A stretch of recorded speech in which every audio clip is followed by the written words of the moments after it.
Hi, I'm Jonathan, and today on a special edition of Hanging Out with the Guides, we have a group panel discussion with reality whisperer Brad Johnson, psychic medium Parisien, life, health, and love coach Mulan Reiter, love and relationship coach Angela Ambrosia, and me, Jonathan Wachtel, life guide. And so here we have everyone here we have different parts of the world here. So I want everyone to say where you are right now just to get a feel for the diversity of locations. So let's go with Brad first. Where are you now in the world? All right, well, hello everybody. My name is Brad Allen Johnson, and I am in Vancouver, British Columbia, Canada. And Ara, where are you in the world right now? Well, it seems Brad and I are in close quarters here on this side of the world. I'm Parisian, and I'm located in Victoria, BC, Canada. And Mulan, where are you in the world now? Hi everyone, I'm in sunny Isles, Florida, where it's sunny and beautiful all year long. And Angela, where are you in the world now? Oh, I'm in Byron Bay, Australia, so on the other side of the planet. And I am in New York, so we have sort of a diversity of location, and I think that's going to be interesting in also representing a diversity of perspectives, and there's a sort of global feel here. And ultimately we're discussing a very global or universal topic, so this is appropriate. The topic is growth and expansion, letting go of the past and moving forward. So today we're going to be discussing how we can actually let go of the past, let go of past struggles, any kind of stagnation, why we're stagnant, and getting ourselves moving forward, how that can happen, how we can actually progress and expand and grow. So let's start answering that question. How can we let go of the past and move forward? What does anyone want to say about that? From what you've learned, from your own experience, from other people's experiences, from what has come to be what you teach. How can we let go of the past and move forward? Go for it. Yeah. Well, for me, what I find is so let's say Mulan, and then we'll have Ara speak. Is that okay? Yeah.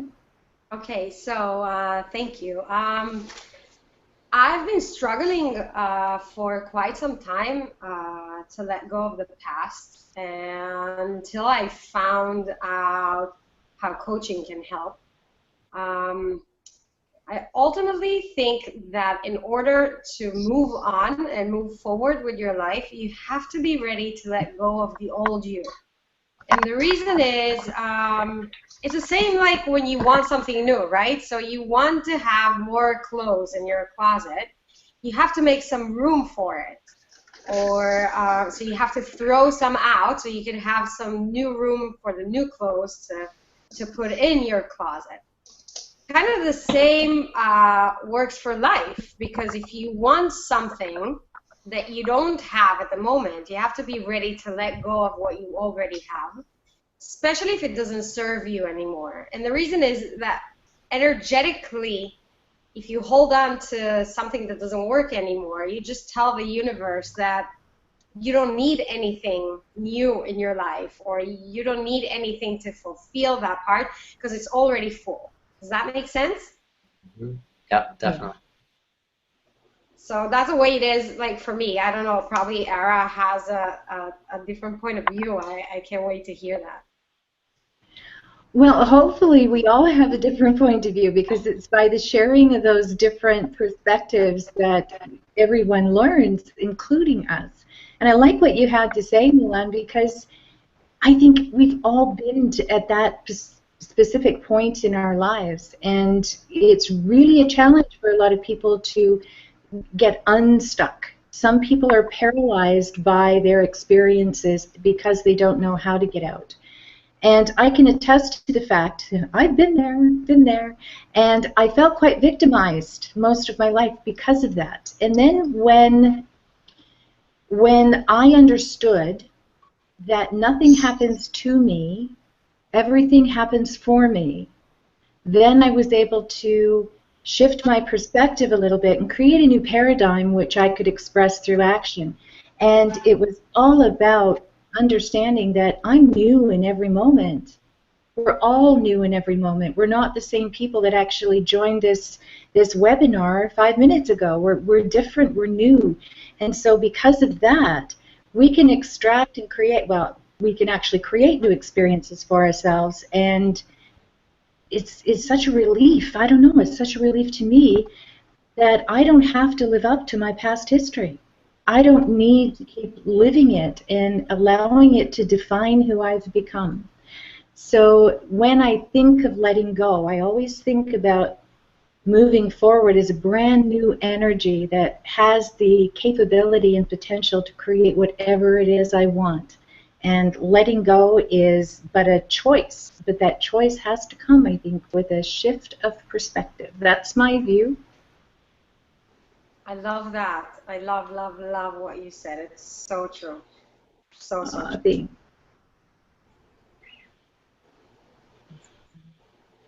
Angela, you want to add something? Or Brad, do you want to add something? I'll go. So, one of the things that helped me let go of the past was actually the awareness that I didn't create the past. So it's a lot about, it's actually a more recent teaching of my work, but I've always experienced this as a child, and I work a lot with the way that we program stuff into ourselves as children. So I've always watched that in all of my work as a coach and other facilitators of other things like theatre as well. And so I was fascinated by, when I was a child, how I'd watch my parents and they would do stuff, and then how later on in life I'd be having the same feeling. So when I got the awareness that the past that I'm experiencing in my emotions or my crazy head stuff, that wasn't me, it came from somewhere else. So that was a huge shift for me when I truly, because I knew that conceptually because it's been my life work since I was an adult. I've been realizing how we take things from our ancestors, we take things from our culture, and plus I've worked a lot with different cultures, so I truly know when I'm having a different experience from another person from another country. My parents are from a different country, from Australia, so I grew up with that difference. So when I truly felt inside me here, it's like, oh, when I'm having a crazy connection to the past through my thoughts or emotions, when I realized that I didn't create that came from somewhere else or an experience, then I started to have something more like I was talking about, that freedom to say, well, I don't have to do that because that's actually not mine. But I do have to send love to it. So if I go into judging my thoughts and emotions, then I get more anxious. So one of the things that I do as a technique is, if I get anxious, I actually realize that anxiety is not mine. And then I ask for a guidance or a connection to my higher mind and say, look, help me here. This is not my stuff, so please help me to transform that, let it go, do something with it. And then you can get really creative to let it go and step into something new. Amazing. Yeah, so I guess it's down to me, so I decided I'd let the ladies go first. But very good perspective as well, too. I've always lived by the law that reality is by interpretation, and that everybody has their own particular philosophies relating to what they feel. You know, the past is, the future is. From my own particular perspective, the past and the future are side effects. They're created through the continuity of consciousness as we're here in a linear time progression. And because we basically look in the idea of something that has happened, we give it the idea of the past. Something that is yet to happen beyond our state of awareness, we would try to give it in the idea of the future. So when we're looking into the idea of letting go of particular forms of pain, so to speak, or anything that has a burden in that way, we're playing with programs. And feelings themselves are just programs. So we're looking at the idea of everything that we don't prefer. Everything that we don't prefer has basically been the feelings that may have traumatized us in the past, or is giving us some type of feeling of the fear of the future. So what we're basically doing is looking to create what's known as equivalent exchange. When we basically understand that the feelings that we are aligning to are in service to us, is that particular type of feeling, then our reality changes. The only thing that's here is now. So now is forever, all is one. You know, that's basically the two creational understandings. They're not even really laws. They're just basically that no matter what dimension, no matter what reality, no matter what prism of form of energy that you're going through that represents expression, there's always going to be oneness, and there's always going to be foreverness here and now. So basically, when we're starting to move past those old traumas, the reason why we have challenges with that is because we still feel that we are the trauma. We still feel that that trauma exists in some way and that has some type of continuity pertaining to a state of identity. Now, basically, in the idea with feelings that do not serve, it represents a having principle. The idea that I need to have this, or the idea that I need to have that, or that I want this, or that I need this. And so it's basically looking at aspects that are outside of ourselves, like a mirage in the desert. We're walking in the desert, we see a rock, and all of a sudden it becomes a car. We want to run up to that car because it'll get us out of the desert. Now it transforms back into a rock because we're understanding that we're trying to see something outside of ourselves that we can't grasp. So anytime that you're feeling any particular types of these emotional states, these feeling states that do not serve, you want to ask yourself, does this feeling still serve me to the point that it does? You're acknowledging that that particular feeling exists, you're able to forgive that particular feeling, and now you're reaching a state of liberation. So you're no longer giving that particular feeling power. That feeling is now completely dissolved, released from yourself. Now you're bringing in the new feeling, the feeling that does serve you, the feeling that does represent your personal empowerment. So when we're looking in the idea of playing together with feelings, as we are creators, the only person that's in this reality right now is us. You know, we're the only ones here. We're the universe itself. And so looking at that in kind of an I am presence, an I amness, an isness, particular type of presence, you can refer to yourself as just is or I am, whatever you prefer, because again, reality is by interpretation. But as you play together with that, you're basically moving towards a state which represents unperturbability, which means that no matter what happens in reality, nothing disturbs you anymore. Everything is basically a part of the whole. So even with what doesn't serve, you are still looking at it as a watcher, as a witness. Everything that does serve, you naturally attain that. So therefore it's gravitation. So nothing is basically, quote unquote, disturbing you anymore, because now you have moved to the point where you are at that state of presence, that state of I amness, that presence of isness altogether. So now you understand that you are the matrix, that you are the universe, that you are the universal mind, that you are your higher self, that you are God, that you are a goddess. Everything truly is there. And so it's just being able to give that kind of realization when you start to play with these feelings and you get these understandings of these feelings that don't serve you, and you start to say, oh, okay, yep, it's kind of like me shopping in a shopping mall. I'm picking up these cans of I don't want you, and I'm putting it into the shopping cart. And so I'm just going around these aisles, and I'm putting all this stuff of I don't want this, I don't want this. Here's spam. You know, here's a spam that I'm putting into my shopping cart right now. I don't want that. So now I'm realizing, oh, I've been carrying spam all this time. Don't need it. Now I replace it. So equivalent exchange is helping me to understand the worthiness of how I see myself as. I do not feel that I am aligned to the worthiness of worry anymore. So I let that go. I am now aligned to the energy, the feeling of freedom. So poof, here I go. And that is instantaneous change. So just being able to play with your feelings, as it were, through these particular programs are basically going to help you move into what serves you entirely. I just want to say that I'm loving that we can present such different perspectives that overlap in various ways, but clearly we have our own our own language and our own things that we're bringing to this, and that we can just present them. And ultimately, this all has validity because obviously people watching this are going to be able to hear these different perspectives and see that they might resonate more with one or another, and then there's going to be someone else who resonates more with a different one. And the language that we're using and the background that's coming to this, and the way that we're presenting the ideas. So I really like that Ara threw in near the beginning that hopefully we all have different perspectives, because it's going to mean that we'll be learning from each other, and that therefore there'll be more learning taking place, because obviously in the contrast we can learn more about our own perspectives, we can learn more about what we want, because we see what we're resonating with, what we're not resonating with. And if we were all just hearing our own words in the way that we would present them, because in some sense we're always hearing our own words even when other people are speaking, but if it were always our own words even in the way that we would present them, then we would never really get any contrast, and there would never be any growth. So I guess we've just thrown in a new concept of contrast, which I imagine we can all be responding to after I present my own take here on letting go of the past and moving forward. I would say here that to present my own perspective, that it's like we have a relationship with ourselves, but that could be worded differently. At first, it seems like it's a relationship with ourselves, and then obviously that we have to figure out what that actually means, because in any relationship there are two beings. So if it's just us and ourselves, then where's the second one?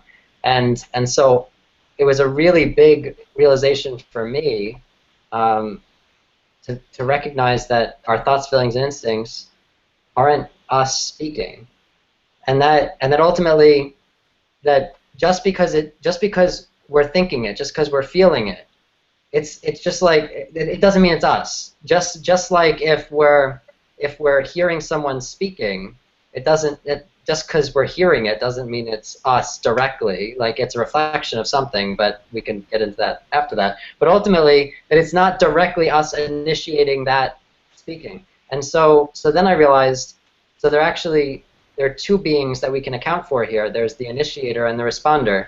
There's the creator and the creation. And ultimately, we, the creator, are initiating, and we can say, I would like to experience this, and we can put that out there, that we're initiating something. I imagine what this would feel like, and that would be amazing, and that's us initiating it on purpose, thinking. It's interesting that we even think it's us speaking when we're not initiating on purpose, when we have like random thoughts pop into our heads and like a song just suddenly starts playing and we're feeling something in reaction to someone. It's interesting that we think that's us, because it's not like we initiated that on purpose. Obviously, then when we step into some kind of meditative place and we're just watching our thoughts, then it becomes clear that that doesn't seem to be us, and that those thoughts, those feelings, those desires, they don't seem to be us because we can watch them go by, and we're not purposely creating them. They're just going by, and we can watch them, we can pay attention to them, we can acknowledge them. So then the next question would be, what do we do with them if they're not us? What's going on there? And ultimately, if it's a relationship, then we might as well have a conversation. If they're speaking, we might as well respond to them. If they've responded to us, then we can respond to them. So ultimately, we might initiate something, like, I'd like to experience this, and then our thoughts, feelings, instincts might say, well, that isn't what we've experienced before. Now, ultimately, because with you, like, usually you're saying you want to have this great relationship with me. I don't remember it being this way. Previously you've tuned us out, you've dismissed us, you've ignored us. We haven't really had much of a say in anything that's happened here. So ultimately, we can then actually have a conversation, and we can say, wow, you're right. I'm sorry that I've tuned you out, and I've dismissed you, and I've ignored you, and I've judged you, and I've scolded you, and I've yelled at you, and I've made you feel scared, and I've made you feel disconnected, and I've made you feel lonely, and all these things that I'm feeling. I know that you're just speaking. It's just in the language of feelings. And so right now, someone just made me feel really like I don't feel accepted right now, but that isn't really that person making me feel that. I made me feel that, and the mirror of the world showed me it. And so then we would add in the third part of this, which is the world, which is the product of the interaction between us and our creation. And so ultimately, then obviously any child is a reflection of the interactions between its parents. We see the interactions that we have with ourselves. Obviously, that's at first affected very much by our interactions with our parents. We see interactions, and obviously we repeat them, and we end up interacting with other people the way we see our parents interacting with each other. And so although I don't believe it begins there, because ultimately we chose our parents because we already had those dynamics with ourselves. But the fact is that once we have those dynamics as children, then we can look more like our father or more like our mother at any particular time. But in the end, we see those dynamics playing out. And so the world is the mirror reflection, the product of the interaction between us and our creation, or us and our GPS. We created something to help us navigate the world. It speaks to us in thoughts, feelings, and instincts. We speak to it in thoughts, feelings, and instincts. It all works very nicely if we understand that this is a language, and that we don't identify with what it's saying and think it's us speaking, because then that's not much of a conversation. Because then it says, I feel lonely, and then we say, I feel lonely, and then it says, no, I feel lonely, and then we say, no, I feel lonely, and then it's not much of a conversation. So then ultimately they say, you know, I feel lonely because you haven't been paying attention to me, and we say I feel lonely because this other person's not getting back to me. And like, it's like, no, we feel lonely because you're not getting back to us. You're too busy looking to this other person to get back to you, and you're not paying attention to us. And so ultimately then obviously we could see where that would go wrong, and we would end up creating more attention seeking, and then it turns into escape seeking behaviors, and then it turns into like, I can't handle it anymore. And so, you know, so our thoughts, feelings, instincts, our creation would say, you know, I'm hungry for your attention, I'm tired of trying to get your attention, I'm thirsty for your attention, I'm exhausted, I can't handle it anymore, I can't, like, I keep trying to get your attention, it's not happening. And, you know, I'm lonely for your attention, I feel disconnected, I feel like I don't belong, I feel unaccepted by you, I feel like you don't let me have any say, I feel like I have no purpose, I feel like there's no reason to go on, it's too much work, I keep trying, it's not happening. And then it escalates and it turns into, I need to quit, I need to get out of here, I need to break up with you, it's just too much, you don't treat me well, can't handle this, it's, you know, it's getting crazy, I can't be treated this way. And then it turns into, you know, in the extreme, like, you know, I want to die, I want to kill myself, I want to kill you, and all of this is just like, it's just our GPS speaking to us because we haven't been listening to the directions, because we haven't been working with it, because we created it for a purpose to guide us, and then we're not working with it. So ultimately anyway, so in terms of going forward, that we would actually apologize to ourselves. When our GPS says, you know, you haven't been treating me well, that we say, I hear you. When we feel bad, then we say, I realize that I've made you feel bad, rather than saying someone else is making me feel bad. That we stop thinking it's about the world, and we recognize the world as a mirror of how we've treated ourselves and made ourselves feel, and then we apologize to ourselves, and then we say how we'd like to make ourselves feel going forward, and then we can say, instead of making you feel lonely, I want to make you feel connected to me going forward. I'm sorry that I've made you feel lonely up to this point. And then suddenly we can have an emotional shift that takes place where we now have a new destination, and we're no longer focusing on loneliness, and now we're creating a feeling of connection because that's what we've just created in our relationship with ourselves. And then we can be guided toward new reflections in the world. So that's to throw in another framework, since we're all presenting our own interpretations. But anyway, so let's throw in like responses to that contrast. We present the contrast. Yeah, Mulan. Yeah, go ahead. I have a lot to say about what you said, if may I. Yeah, please. I'll try to keep it short so everybody else could express the way they feel and believe. But you said some powerful stuff about the relationship that we have with ourselves. Now, I don't know exactly what techniques these great coaches that on the call today use, but I have this amazing technique, I don't know if you ever heard of it, that's called timeline therapy. Actually, in Australia, it's pretty big. This technique allows you to go back into your past and clear all negative emotions, phobias, traumas, if you have a traumatic memory that you're associated with, help you release some phobias, whatever it is that you're holding on to that might weigh you down. Through timeline therapy, with the work with the conscious mind and the unconscious mind, we can actually go back to the root cause that created that negative emotion and clear it out. Once we do that, I could see it on my clients, and I actually experienced this myself. You could see the shift happening almost right away. So you see the way the expression of the person, the color that they have in their cheeks, the relief that they have. You can actually notice this physically. So if you do this type of work for a few hours, you get a person to regress in time. I can't even explain it. I work with 60-year-old women that after this type of therapy, they look 10 years younger. And the reason is that we carry all these emotions in our face and in our bodies inside our internal organs, right? So your heart has a memory, your muscles have memory, every cell of your body has a memory of something that happened to you in the past. Even if you don't remember this consciously, in the unconscious level, everything that happened to you, you carry with you until you acknowledge it, you recognize it, you identify it, and then you have a chance to clear it out through hypnosis, timeline therapy, coaching, and probably you guys do other cool stuff too.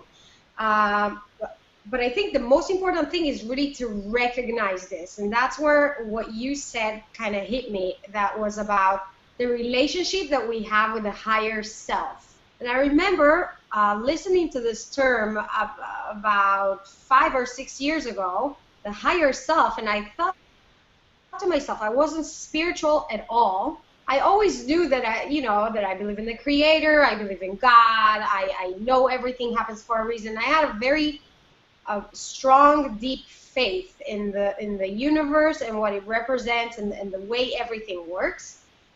But I think the biggest shift for me was to understand how much power I have. So not just God and the universe, but how much power the choices I make on a daily basis have on my life. So the level of awareness dictates the level of my being. So if I just have just a normal level of awareness of this consciousness, then I just go by default. So I can't choose the food I eat or the words I use or even the amount of sleep I have, because I just work on default. But once you raise that level of consciousness and you take responsibility, then what happens, you step on the other side of the equation, right? You talked about a little bit about cause and effect. So if you're the effect of your life and everything just happens to you, then you don't really have much control. But like what Ara said, you said something so bright. You said, what if everything happens for you? And if everything happens for you, that put you in a position where you have to take responsibility and step into that place, that part of the equation, and being the cause of your life. So if I'm being the cause of my life, that means I'm in charge for my failures, but I'm also in charge of my successes. And I'm in charge of the level of awareness that I have and how to spend my time and what to eat and the words that I use and the people I interact with and the way I react to life, which actually puts you in a better position of, instead of reacting to life, you just become proactive instead of reactive, and that is so much more powerful than just to be the effect of your life. And I think all that has to do with what you said, Jonathan, about deepening the connection with your own self. It doesn't have to be that higher self like people call it, but just to tune in more. So I heard someone says once that people always looking for love outside.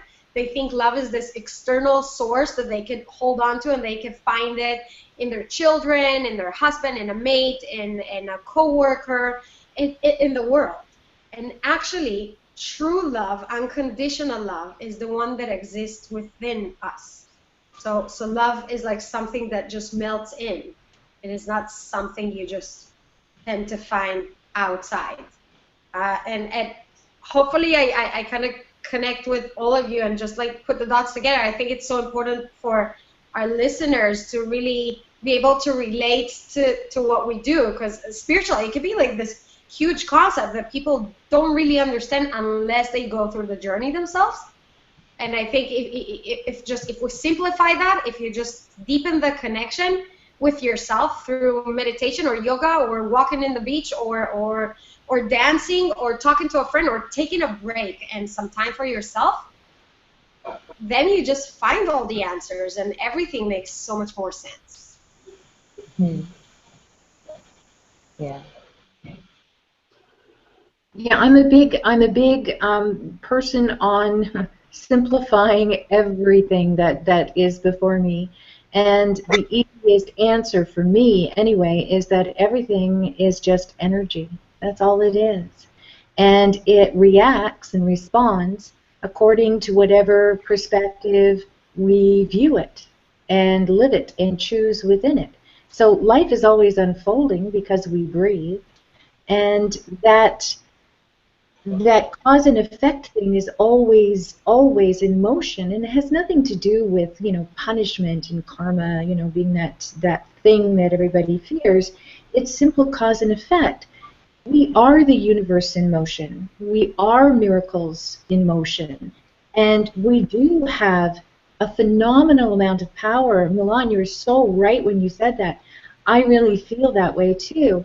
And so with every choice we make, with every thought we think, and it's interesting because Brad talked about feelings, and I could relate to exactly what he was saying, that feelings, there's nothing more important than how you feel, because that tells you where you are in the larger scheme of things. Whether you're going downstream, which is really effortless and easy, or you're really struggling and going upstream. But we live within this cause and effect field where everything external to us, I believe, is the effect field. It's the manifestation of our past thoughts and feelings and choices. It's who we were. And if we don't like that, if we are struggling with what we see around us, all we have to do is offer different causal thoughts, which is internal. And those causal thoughts will inspire an emotion that will tell us instinctively if it's good, you're going the right way. If it's not so good, maybe you're going the opposite. That is the GPS for ourselves, our navigator this lifetime. When it comes to, there was something else I wanted to touch upon because you said it so beautifully, Mulan, and I can't quite recapture it in the moment. But to me, it is cause and effect. We are the universe, and it all unfolds according to our perspective and our shifts. And when we talk about the action being different than the thought, that always is, quite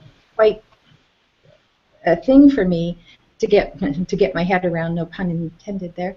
But we do have that portion of the brain that allows us to know that we're thinking thoughts. But then there's this firewall, and then below the firewall we have this limbic system, which is the emotional brain. And then below that is the paleocortex, which is the reptile brain, the primal brain. And so we could be thinking, oh yes, we're going to do this, but what's being expressed in action is that primal instinct that has been conditioned. And Jonathan, you spoke about that conditioning because we grow up conditioned. We grow up with a borrowed belief system. And then as adults, we kind of think, why isn't everything working the way we thought it might, right? We have to dismantle that borrowed belief structure and build something more in alignment with who we have become. And when it comes to that energy that we are, it's always expanding. It's expanding and it's beckoning us, to go further and become more. And there's nothing more joyful, I think, once we get past the traumas. Once we understand the nature of who we truly are, we can expand into being the people we actually be.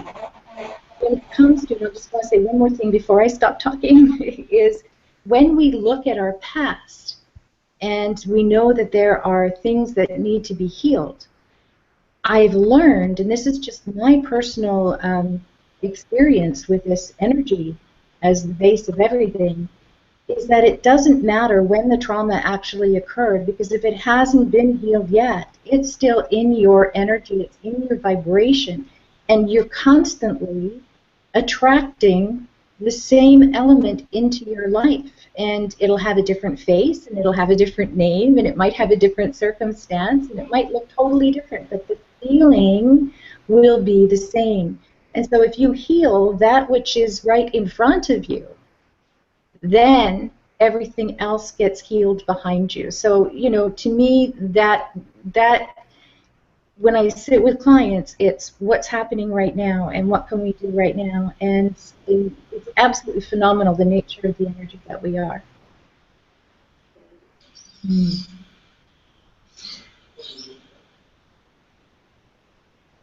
I'll go to continue about what Ara was sharing about being in the moment, and also what stirred me when Jonathan was talking about apologizing to the self. That's where I've found some leaps and bounds in my personal work and also with the work with my clients, is actually what is being in the moment with the self. And Mulan was bringing that to us as well. If you just go and play or dance or speak to a friend, it connects you to that part of yourself. And I think as a planet, I think what's going on is that with all of this work that we've been doing, with all sorts of spiritual work or yoga even, or just how it's becoming so much more popular, is that people are actually understanding what being with the self means. What does it mean on a feeling level and a kinesthetic level, a body level? And what I've found is that when I sit and I go inside, and connecting to what Jonathan says is about feeling like, oh, I'm actually doing something in my life that doesn't serve me or that doesn't feel good. And apologizing, just feeling that sadness I might feel about not having that experience, or whatever the feeling is, because trauma is a very complex bunch of feelings. Human beings are the most creative people when it comes to trauma. And you can sit with someone who's in trauma and just hear all of this thousands of stories, fears, and a whole universe of stuff that they have created from having experienced some suffering. And if they just sit with that, and that's the hardest part sometimes, especially if you're in trauma, to sit with what's coming up in here. Because especially if you have a breakup, or if you've had abuse, or if you've had a terrible life, how do you say to someone who's suffered immensely, oh, well, you asked for that. That's something that your soul came to experience. They're not interested in hearing that. Maybe one day they'll get there. That's the goal. But in the moment, to just experience that sense of apologizing to yourself for not being able to just be with yourself, to experience the feeling, that for me has taken myself and other clients leaps and bounds, because now they're actually beginning to be able to do that. If you look at the history of psychotherapy or psychiatry, we have been doing talk therapy for quite a long time. I mean, it's an amazing part of our consciousness that started with Freud and Jung. But the invention of psychotherapy and other coaching modalities is newer, much newer. And that's been more and more and more, getting people to go into the feeling part, not the talking part. And that to me is the key, getting into just watching yourself and saying, hey, you know what, I love you, and I don't actually know how to help you right now, but I want to help you. And in order to do that, I need some tools, and that's where coaching comes in. That's where all these great teachers that are fairly relatively new are coming to remind us, because we've always had the tools, but as a culture, we haven't been listening. And that's what's fascinating to me now, that I'm watching that ability to listen to the self just exponentially increase. It's so exciting for people. So if people are watching, to just, I would say, give yourself credit, just like Mulan's saying, for all the times that you do listen to yourself. You're already doing it. You don't have to be spiritual to sit and listen to yourself. You can play with a puppy or a child, or just even watching TV sometimes, if it's to just soften and give yourself some free time and switch off and be yourself. That's you listening. And if you want to go deeper, there's so much more levels to that to help you soften into what needs to open or shift. Yeah, again, some really great information from everybody here. My own perspective in regards to looking at thoughts in that sense, determining what is it that is me going through trauma, etc. I kind of liken it to a pencil or a pen.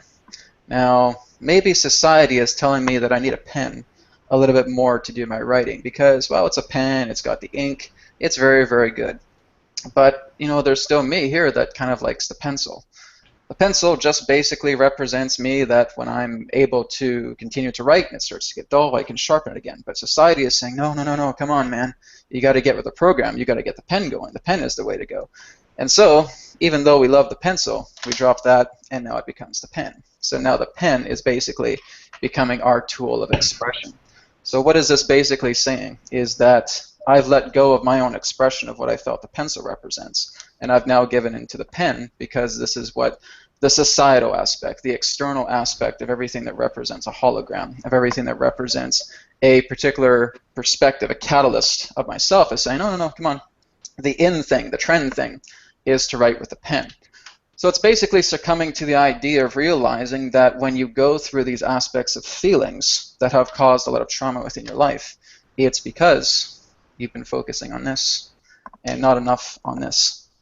So again, it may be vice versa for other people. Some people may love the pen more than they love the pencil, etc., etc. But they all hold something differently. They all represent expression. And so when we're looking in the idea about what a person feels that, again, is traumatizing in that sense, the greatest aspect of being that mirror for themselves is exactly to listen, to let that particular energy of that person share itself with you. And basically what you're doing is you're holding space. You're holding space with them, you're following with them, you're flowing with them as they understand these particular traumas that they do. And again, you're not judging, and you're not looking in the idea of saying, oh, well, you know, this is what you came to Earth to have, you know, you were incarnated on this body, you had this particular type of experience, you must have had a lot of karma in past lives, maybe you had this thing in Japan, maybe you had this thing in Mexico, etc. You know, that's all great, and that's great technicality, and that can certainly help in certain areas, but really all a person wants to be is heard, wants to be listened to, and being able to understand that what they've been carrying in that sense is okay.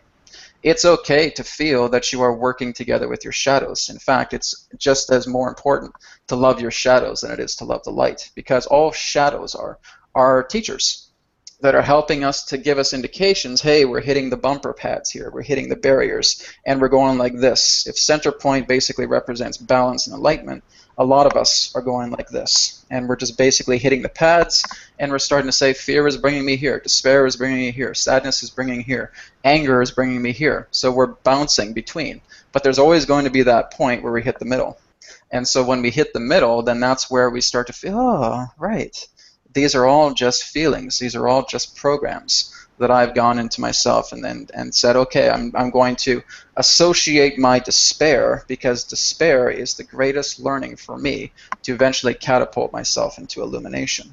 So I'm going into the idea of darkness. I'm treading these shadows. I'm looking into the dark, you know, grungy, nasty, kind of tar-like aspects of my life, because that is the best way to evolve. We do not come onto this planet born completely into light, born completely into balance. We have a lot of work to do on this planet. We have a lot of things that we are basically attempting to go through, and we're all just attempting to understand each other, because we're all just different universes converging together into one and helping us to understand another.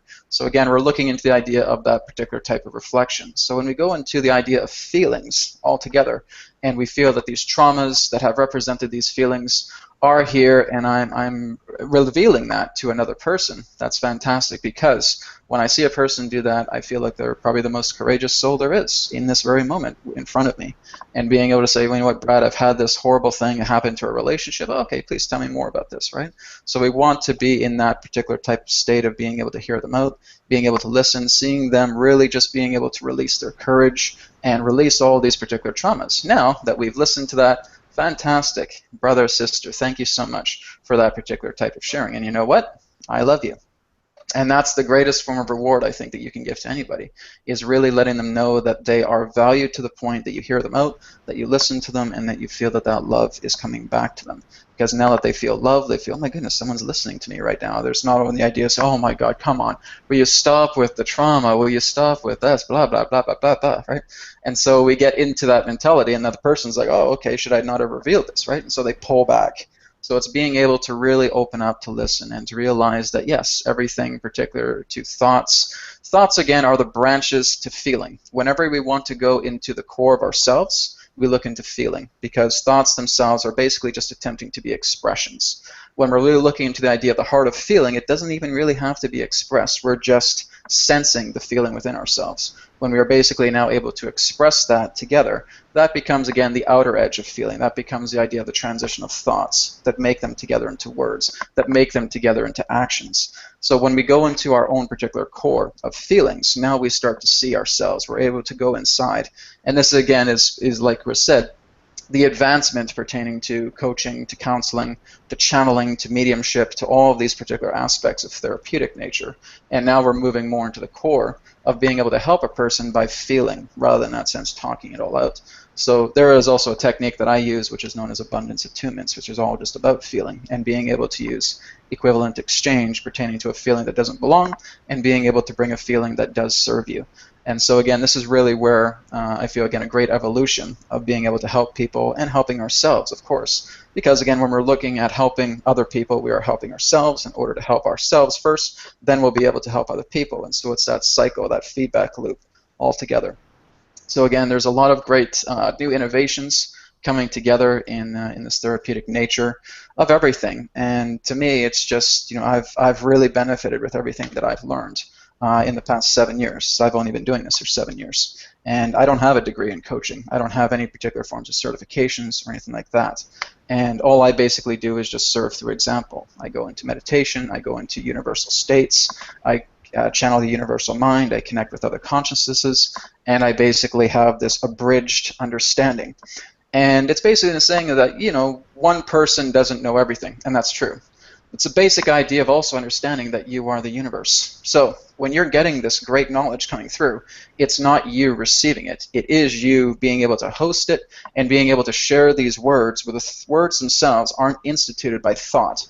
They're basically just flow. So if you are able to completely be in a state of flow where your personality is absent and you're just letting the words to become themselves, as I'm doing right now, those words therefore become the proxy for everything that the universe is. So we, as our own personality construct, can't know everything.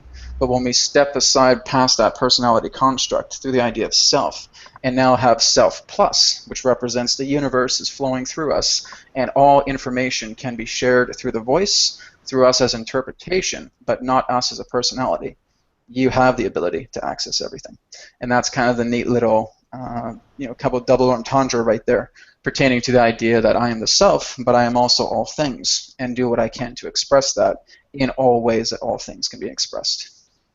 Can I ask a question? I can't hold myself. I'm sorry. Of course.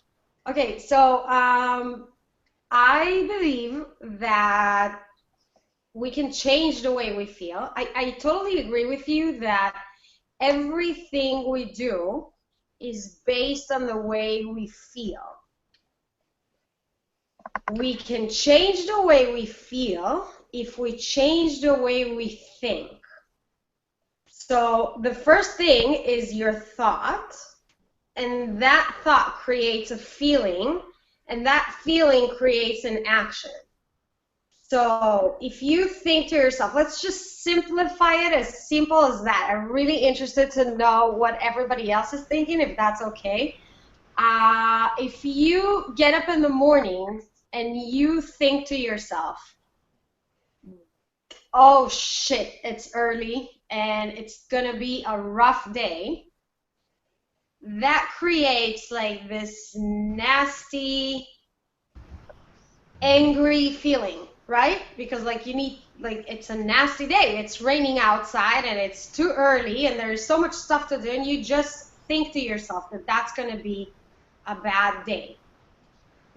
Most likely what's going to happen, that feeling is like a magnet, and it's going to attract more negative energy and more negative experiences and more challenges in your day, compared to if you get up in the morning, you tell yourself, oh shit, it's going to be a shitty day, but then you can change it and you say, you know what? It could be a little bit different. Let's think about all the blessings that I have. And you work on yourself, because it's an ongoing process. You have to train your brain and the neurology in the body and inside the organs to think differently. So if you're used to thinking that this is going to be a bad day, then you just practice it and you tell yourself, okay, so instead of saying that, let's count my blessings. And you end up doing that, and then the feeling changes, right? You say, okay, I'm alive. That makes you feel better. Okay, I'm healthy to stand on my 2 feet and get up in the morning and see the sunrise. So that changes the feeling immediately, like this. And once the feeling have changed, the magnets around you, the magnetic field around you have changed. And that is as simple as just changing the thought. In terms of changing the feeling, I believe, based on my experience, and I really want to know what you think, is that the only way to change the way you feel is to change the way you think. Because if you change the way you think, you change your perception, then you change your focus, where your mind is, and your feelings and your actions are just going to support where your thought process is. Does that make sense? Completely. I Now, got fired up when you said like that everything is feelings, and I was like, no. There's here's the basic idea. Let's go back to that analogy pertaining to where you wake up in the morning and the alarm clock is there and you feel, oh, poop, it's going to be a horrible day. What caused that state of being? What caused that mentality to make it feel like, oh, poop, it was such a bad day. It's going to be such a bad day. It really comes down to the institution of feeling. Now, thought itself just represents those magnetic branches that connect together with feeling itself. So the idea for me to react in that idea of saying, oh, poop, it's going to be a horrible day, would represent the form of those particular branches that come together through the state of feeling. Now, feeling itself. How would you change the feeling? So how would you change the feeling then, Brad? You simply remove the focus pertaining to what that feeling is, and being able to shift it like a spotlight into what serves. So if I take a look in the idea of saying that if I'm going to look and say it's going to be a crappy day, I want to go back into that feeling. I want to tell me exactly what is it about that day that's going to make me feel crappy. Maybe I had the feeling of a bad dream. Maybe I had the feeling that last night was a horrible argument when I was going through work, right? So we're bringing back that particular feeling that then creates those branches of thoughts.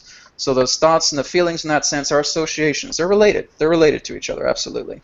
And it's basically looking into the idea that when you actually go through life, you can actually go through life purely in feeling without thought.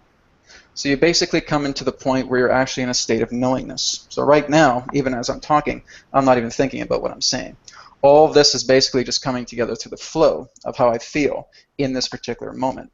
So thought itself just represents those particular branches pertaining to feeling. So when I feel that that energy doesn't serve, all right, I'm noticing that. I'm becoming aware that I feel pretty crappy. So I'm going to go into myself for a moment. I'm going to feel that particular feeling about what it's like being crappy. Okay, how intense is it right now? Oh, it's well up to here. Okay. So now I'm going to discover what's the opposite of that particular feeling. What's going to make me feel good in this moment?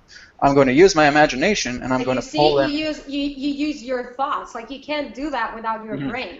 Yes, you can't but let your heart feel something without thinking differently. So I just think maybe I fell into the terminology. Right. But it's a very interesting way, the way you view it. But the first thing you experience first is the feeling of knowing that crappiness, right? So now you're using thought to propel you into another particular feeling that again branches into that particular feeling and then moves it together into harmonizing that old feeling by pulling the focus onto the new feeling, and now thoughts themselves start to institute itself altogether. So it's really just the idea that feeling itself, when we just align itself purely to feeling, then we're basically looking about how thoughts automatically create those magnetisms in regards to the state of being that we focus on as a personality construct. Could I throw in another perspective that's sort of responding to Mulan and Brad and ultimately everyone, because we were just talking about feelings a lot, and I have some things to respond to about what feelings really are. And what the relationship is to thought, which is the current discussion. In my perspective, it's pretty similar to what Mulan was just saying, that she said thought, then feeling, then action. I would say that we would add a couple of stages there, that there's choice, which leads to thought, which leads to feeling, and then I would say that leads to instincts or inclinations or desires, which then leads to action. And ultimately then, if we look at it from that perspective, we can actually see that's the order of creation. The order of development is the opposite. If we pay attention to, like for example, in reaction, if someone yells at you, you might immediately yell back. And if there's more awareness, you might notice the inclination to yell back before you yell back.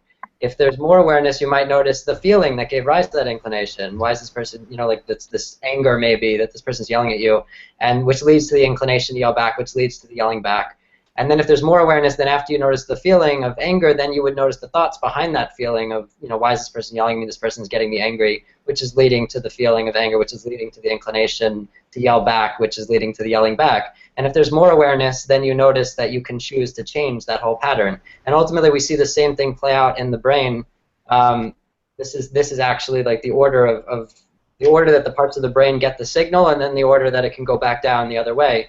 Because first, the brainstem and spinal cord get the signal, instinctual reaction. Then the limbic system gets the signal, like amygdala and so forth. So we get hippocampus, and now we're talking about the feeling centers of the brain, emotions, fight or flight, etc. and then we get to the cortex, thought centers of the brain, and then we get to the prefrontal cortex, the willful choice, the ability to actually choose something based on the consequences of the actions.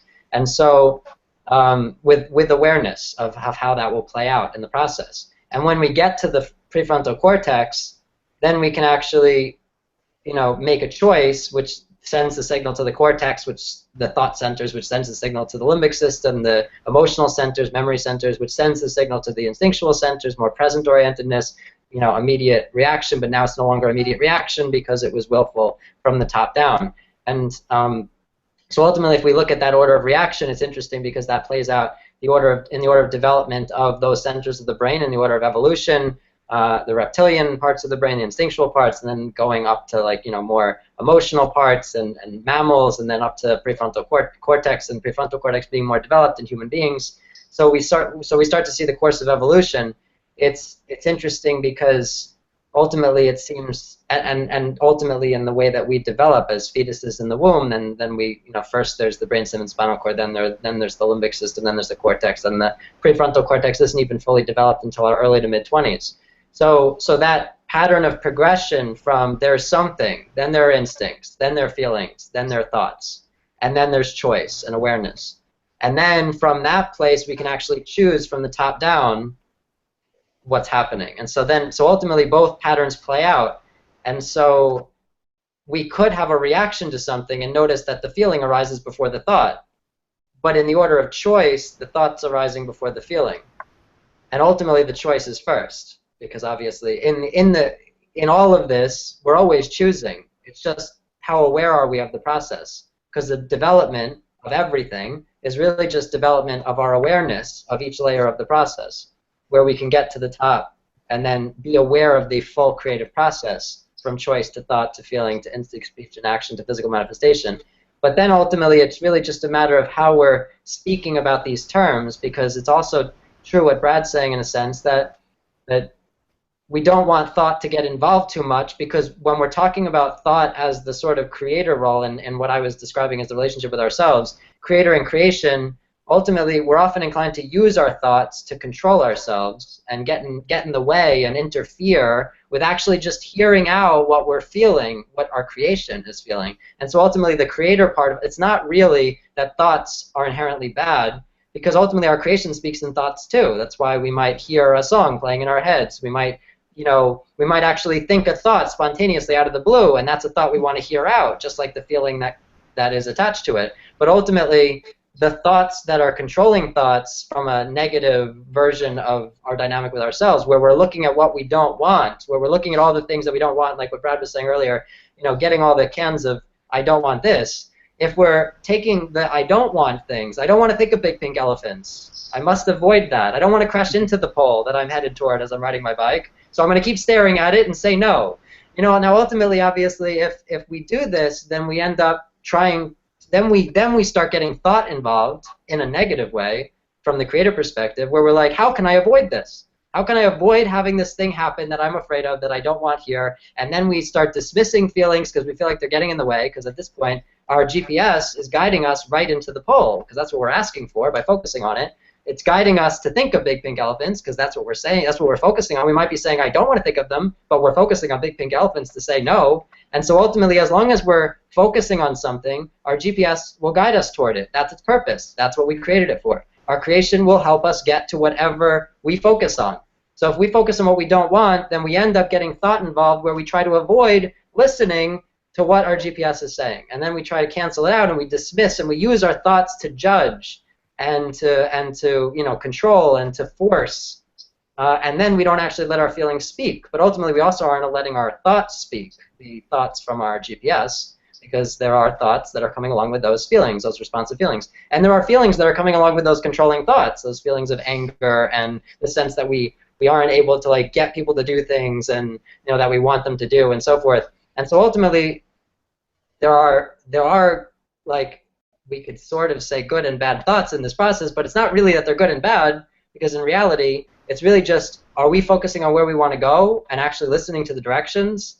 And then we don't have a whole bunch of thought in the picture except to say, I would love to experience this, and we use the thoughts to create a feeling, like what Mulan was saying, that we're imagining that Brad was saying imagining, and Mulan said that there are thoughts involved in that we actually could use our thoughts to create a feeling, and then that's a destination, and then we can go, then our GPS can guide us toward that. But if we're using our thoughts to create a feeling that's negative, and we're focusing on something that's not what we actually want to go to, then we're inclined to use our thoughts even more to try to invalidate and control and overanalyze and try to figure out how to avoid and fix and change all the things that we're focusing on that we're asking for by doing so, and then it ends up not being good.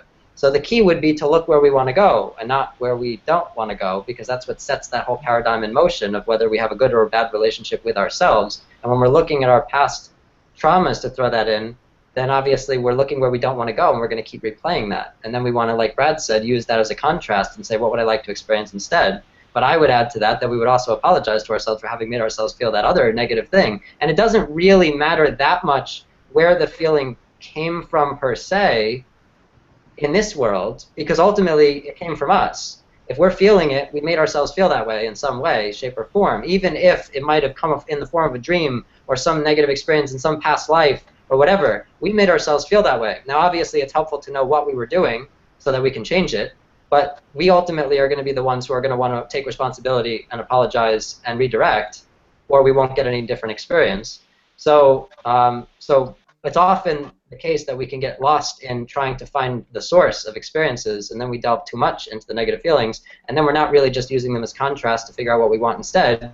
We're actually getting lost in that negativity, and then we're really identifying with our creation as it's saying, you know, I feel lonely, or I feel hungry, or I feel like I don't belong, or I feel like I don't have a purpose, or I feel really sad, and ultimately that's not us. That's for us to respond to, and if we get too lost in identifying, that's what keeps us from moving forward, because then we think it's about the world outside us. Then we think it's about other people, other things, other events, circumstances that we've been faced with. It's because of our parents, it's because of our culture, it's because of this and that, but then we take the control out of our hands, and then we're stuck there, and then we don't go anywhere.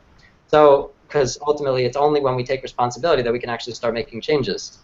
The last thing I want to say, and then I'll throw it back in to be, you know, everyone to respond, is that feelings are ultimately, thoughts allow us to create contrast. Thoughts allow us to distinguish and take apart and categorize. Feelings suggest what's connected.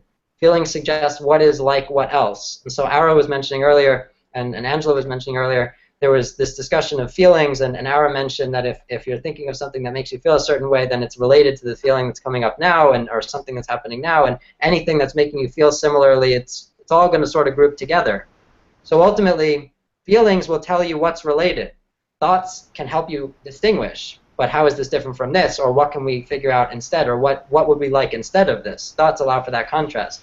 But feelings will allow you to actually recognize if you're feeling something, and then suddenly like past experiences come up in your mind, and an old relationship, and an old, you know, experience in some, you know, situation with your parents or with friends, or some, you know, whatever, that if you actually pay attention, you'll realize that whatever comes to your mind is making you feel the same way you are making yourself feel now.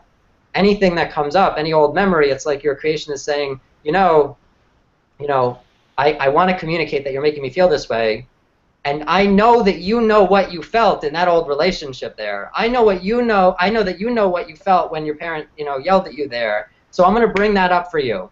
Because if I bring that up, you're going to know what I'm talking about, because it's that feeling. That's what you're making me feel right now. That's how you're treating me right now. And then ultimately, you know, and you'll realize that there are obviously relationships, you know, like when we start actually talking things out, then we realize that when we're talking about things from the past, whatever we're talking about is obviously relevant to the present. Not necessarily that those people are present, but that emotional experience is present, because it is the same emotion. That's what links the events. And then our thoughts can allow us to actually say, okay, that was the experience, what would I like instead? Because the feelings can't do that. The feelings, it's like attracts like. We group together based on similarity. But thoughts allow us to then say, okay, what would be different? What would I like instead? If I could have something other than this, what would it be?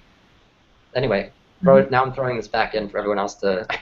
Yeah, so that's the thoughts as the interface to the feeling that you're feeling inside, right? So basically looking into that, and like I was saying as well too, because you have feelings that, again, waking up in the morning and you just feel this way, you're not even too sure why. Feelings then go into thoughts, ugh, it's going to be a crappy day. And then if you want to change that feeling again, thoughts back into feeling again, right? So it's kind of like looking at a garden. You know, we have all these seeds that are planted, and now the roots are coming up into the ground, and now they're starting to sprout something. And all these sprouts, again, will represent the idea of thought. So it's really looking at the idea of flow, thought, thought, flow, or I should say feeling, thought, thought, feeling. So it's really just working to that. Like I used to work very, very intensely with a lot of people's thoughts and all that, and it was kind of like just, it was becoming overwhelming because, no, I thought about this, that, and the other thing, and everything. I'm like, oh my God, okay, what do I do here? And then when I started looking more into feelings and saying, okay, let's trace back into the feeling. Let's use your thoughts to go into the feeling, to actually trace back into the roots of the garden in that sense, where all these weeds that represent the thoughts, the feelings that you don't prefer come in. And now they start going into there. So yeah, okay, here it is. This is exactly what's causing it. It's that feeling right there. Okay, great. So let's use our thoughts now to imagine a new particular state that's coming together in a feeling that you prefer, that you can swap. So I'm stopping that particular focus of that old feeling that no longer serves. Now my thoughts are redirecting me into the new feeling that is going to be planted into the ground. Poof. And now we're going to let it sprout. Now we're going to let it align in that particular way. So, you know, there's awareness, there's feeling, there's thoughts. But yeah, it's like Jonathan was saying, it's really that, you know, we're able to identify more with the idea of the thoughts because they represent kind of the platform interfaces that help us understand more about what we're going through from what feelings are attempting to sprout together to the thoughts in that sense that represent these tendrils that are now starting to become interfacial in our reality. Right. And, you know, I couldn't agree more. Feelings are exactly what guide us. I mean, we can't get away from that. That's why that solar plexus area, that gut feeling we have is so important, because it's telling us when we wake up and we have that resistant kind of sensation, like, oh no, it's going to be a bad day. Often we don't even know why we're feeling the way we're feeling, because we think the same thoughts so much that they actually bypass our conscious awareness and kick into the emotional value, and then it causes us to feel and then try and backtrack.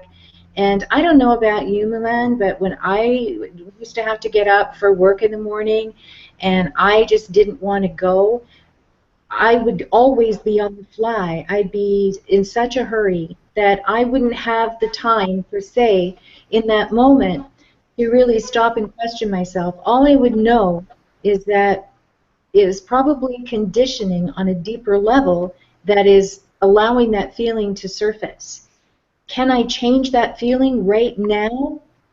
Is there a way to feel good about this particular issue right now? No, I don't have time right now. But there are a million other things that I could put my focus on that will make me have a good feeling. So as long as I know that I have a choice, and that's all it is, to begin to focus on something that does make me feel better, then this perspective of, oh my godness, I have to go to work, right? And it's going to be a bad day, that tends to be softened and soothed because I'm now focused over here, and the vibration and the feeling is going up, up, and up. When I have time and it happens again, sure, I'll go back and I'll backtrack because, you know, inquiring minds want to know, right? I want to know where these things happen in me sometimes.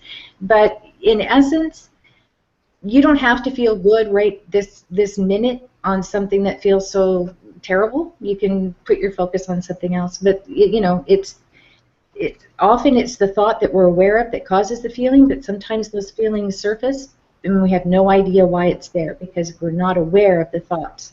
And that, you know, we owe ourselves the dignity of our own efforts, I think, to make that connection and figure out, you know, as Brad said, you know, what that interface looks like. But in the moment, I don't think it's absolutely necessary each and every time, especially when you feel restricted by, you know, the pressure of time. Ara, I just want to say your video is not up, and we were all obviously noticing that because I could see everyone else's reactions here. Yeah, so we were hearing you. If I were to respond to this, if this were like a client situation, then I would ask us all how this is making us feel, because we're all part of this exchange, and like I said, we group based on feelings. And so we can't be in this space together unless we all have something in common about what we've been feeling, and ultimately what our aims are, what our internal dynamics are that are making us feel certain ways, and our destinations, like when we're on this same road of life, and we're all headed a similar direction at this point in time, that we would be able to encounter each other on the road of life. So ultimately, if we're all encountering each other, we're all in the same space, then we all have something in common. And when things like this happen, technologically or otherwise, in my group sessions, they always end up relevant. It's very interesting. So here, I would ask everyone what it's making them feel that they're not able to see you. I know that it was making me feel like I want to be able to see you. It's like it means that I have to focus a little more to be able to just listen to you. I wish that I could fix this. I don't want to interrupt you, but I would like to be able to point out that we can't see you.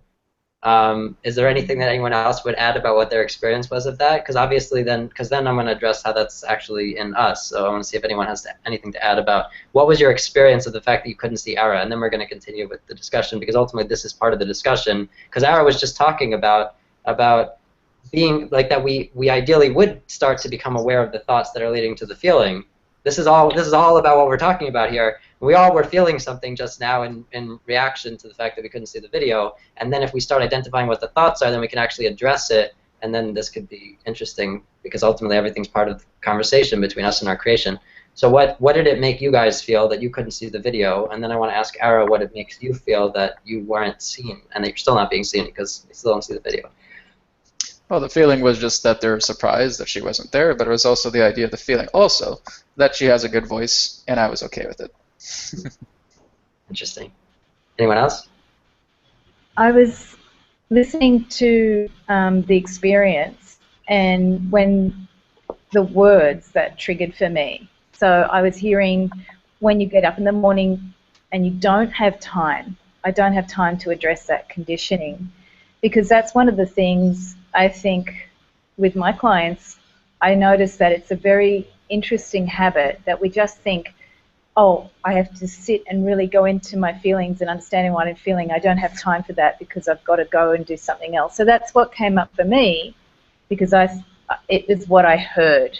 So for me, it was something about listening. But obviously something that I picked up that's important for where I'm processing right now about how to facilitate my work with people, because there is definitely, when it comes to not having time, that's the question I have. Well, do you have time for other things? Do you have time to keep on avoiding things? Why don't you have time? It might just take 20 seconds. So that was what was coming up for me. Yeah, I think that's, I'm kind of laughing here, Angela, because it's so true. I expect my clients to be able to follow through at the drop of a hat. There are times when but I'm responsible, and I know the process, and I know I will go back later and do it. Therein lies the difference. It's not something that I sort of like say to my clients, oh, do it when you have time. It's like, no, you notice it, you do it, right? So yeah, I thought that's a really good point. In terms of the video, for me, it was interesting when the image wasn't there, because I was forced to hear in a different way. And that's what I am asking my clients, to start listening in a different way.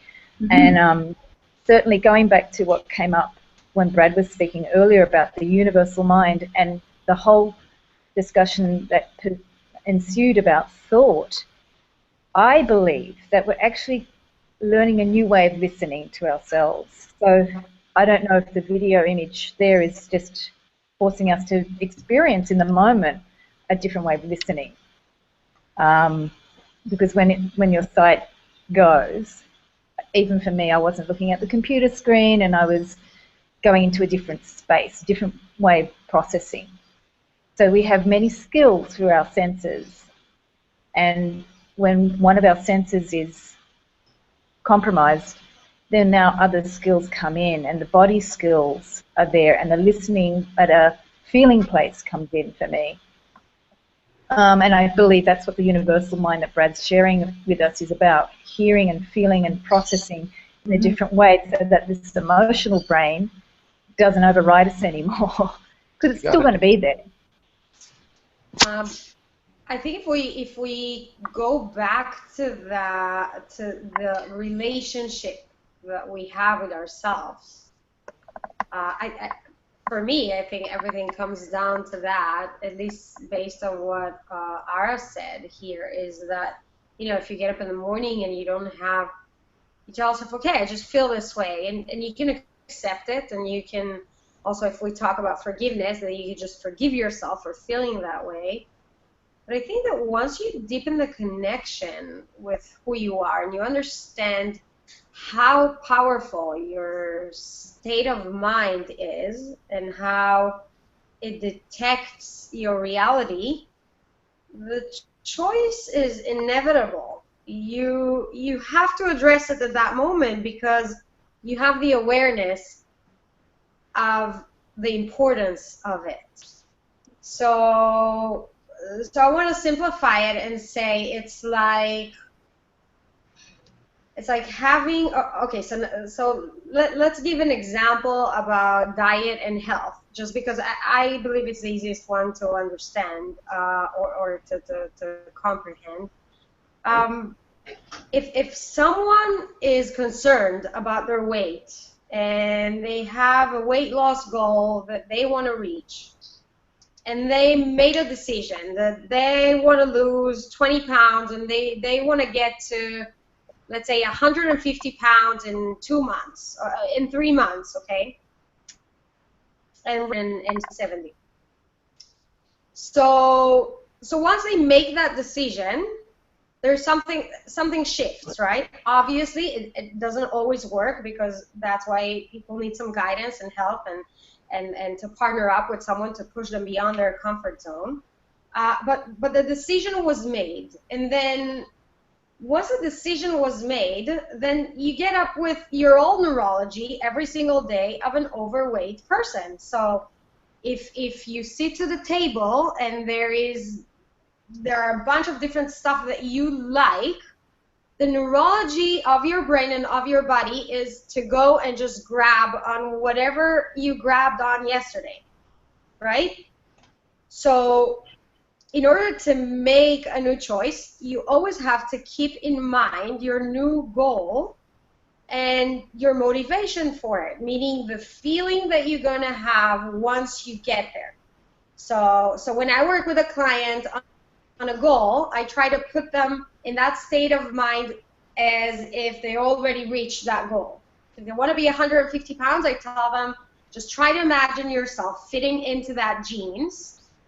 Listen to the sounds that you hear. What do you hear around you from people? See the vision, see the pictures that you see yourself fit into that jeans. Feel the feelings that you feel, and think the thoughts that you think of how proud you are. And then also, I try to associate them with everyday life experiences. So if they sit down to the table, how would it feel like if they could make a new choice?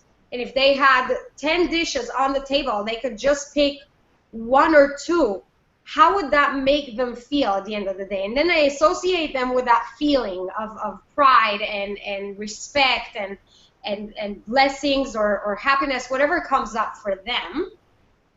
So when they come to the moment of choice, it's inevitable to choose that because they're connected to the outcome.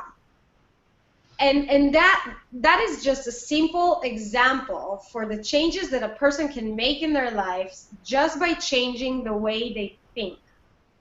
You can make, and we all do, we make decisions every single day on a conscious level and an unconscious level. And those decisions determine our actions. And sometimes we make a decision and we don't follow by action because we tend to forget. But if we, and that leads me to what I said earlier and to the beginning of this conversation, how important this is to create a real change in your life, to be able to let go of the old you, of the way you used to think, the way you used to eat, for example, in that specific example. So to let go of the person you were yesterday, that overweight person. If you want to have more money, you need to train your brain to think like a millionaire. You need to take action. So every time you pull money out of your wallet, you see money. So you create a new neurology in your brain and in your body that convinces you that you are already there. If you want to be skinny, you have to train your brain to think like a skinny person and not like an overweight person. If you want to have a successful relationship, you want to develop that relationship with yourself first. So if you stand in front of the mirror, and for us ladies, you could probably relate to that a lot, and I see this a lot with my clients. When you get up in the morning and you look at yourself, we tend to find our flaws, right? Oh my God, I have this wrinkle here, and this, I have a little bit of fat arm, or my belly, or we find the flaws, and we just focus on that, and then we're surprised that this is what we attract. So we need a constant reminder. You know, I have on my mirror, I have on my mirror the words, love yourself. And it takes a lifetime to master this. I teach this every single day. I teach this to my clients, and I still will have so much work to do in loving myself and in changing, because we are a change in progress, and it takes time. And the reason that changes don't happen overnight is because we have to reprogram our brain and our cells to think differently and also communicate differently. So if we go back to that example, instead of communicating in that place that you used to communicate, the old you would communicate with that food, like, just give it to me because that makes me feel good. So you just create a new connection, and you say, that's going to make me feel better. And if that's going to make me feel better, this is the new choice that I want to make. And that expands your not just your awareness, but also the freedom of choice. You have a lot more to choose from compared than just to choose by default.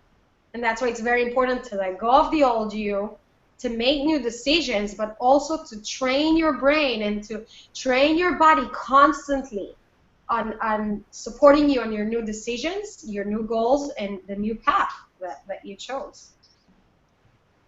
I'd like to respond to that and say that I totally agree with that approach, what Mulan is describing, that you want to, the way I would, we could put it this way, and then it sort of ties together what a lot of people have been saying here. We're inclined to identify with the past and hold on to the past, like past negative things, past traumas, whatever else. And then we project that into the future. So we think of the past as though it's the future. But if we were instead to think of the future as though it's the past, then we would be better off, which is what Mulan is describing essentially. Because if we were to fast forward to the future and imagine we made the choice that we would have wanted to make and how we would feel then think, you know, so how does it feel to have made that choice, even though I didn't make the choice yet? How does it feel to have made that choice?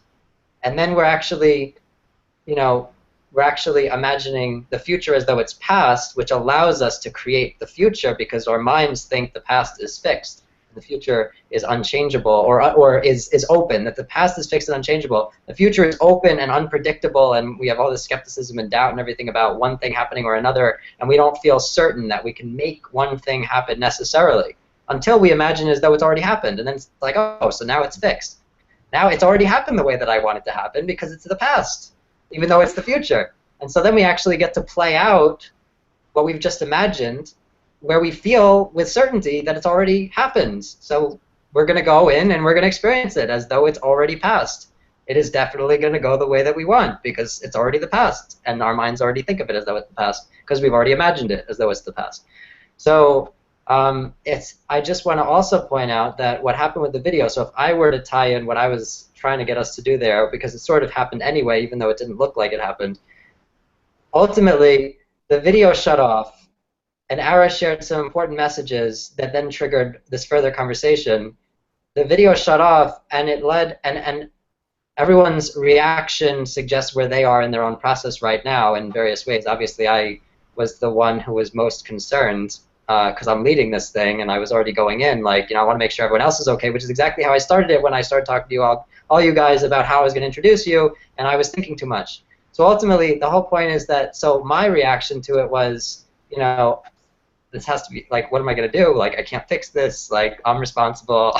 Should I interrupt her? Is that going to be, like, I can't interrupt her. She's speaking. Like, I don't want to interrupt her. I want her to say all these great things. Meanwhile, all of you were just getting all this great information that she was saying, and I was thinking about how, like, the video might be a problem. Now, ultimately, this is a really good indication of what we're inclined to do, and then what we go forward, when we're going forward, what we're actually doing that allows us to go forward.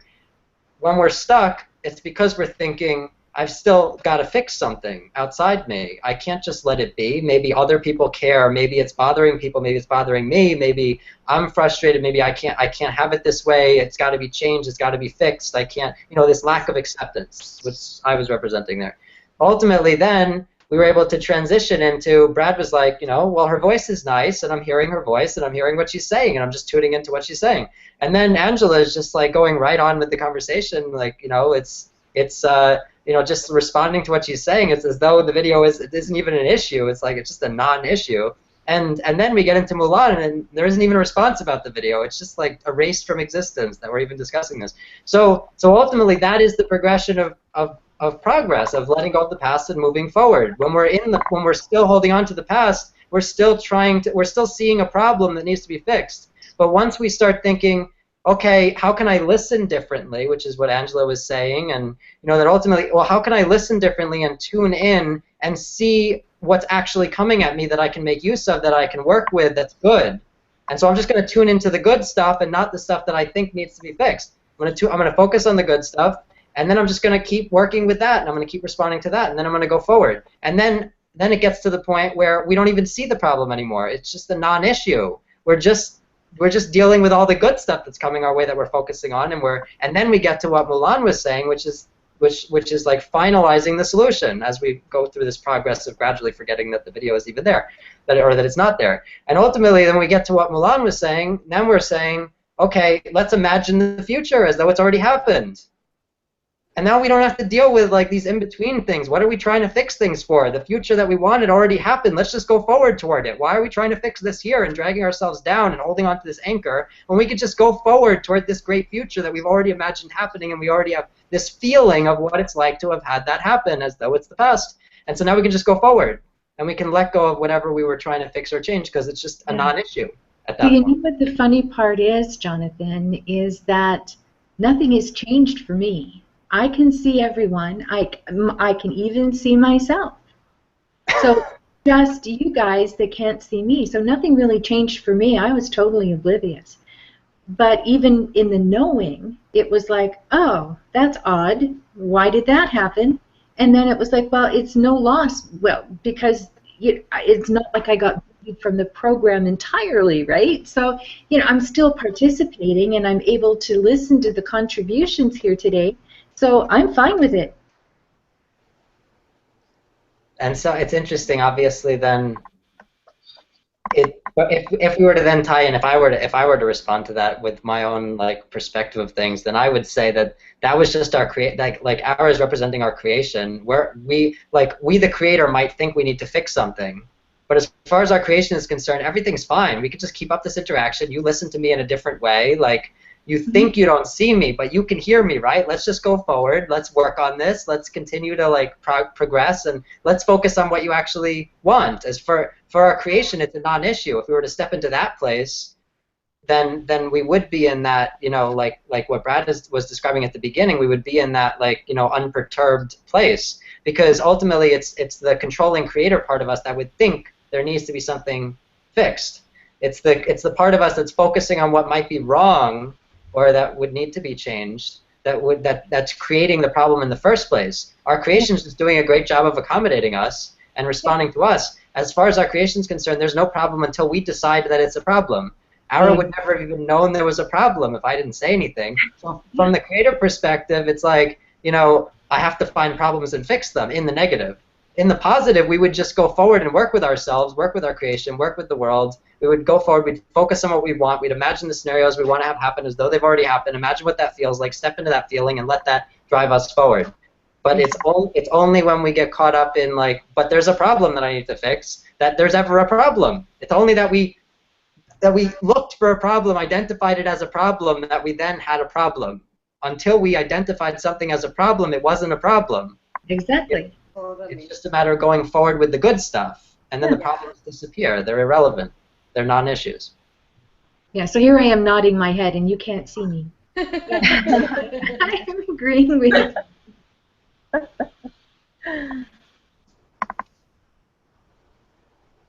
That was a good help from the universe.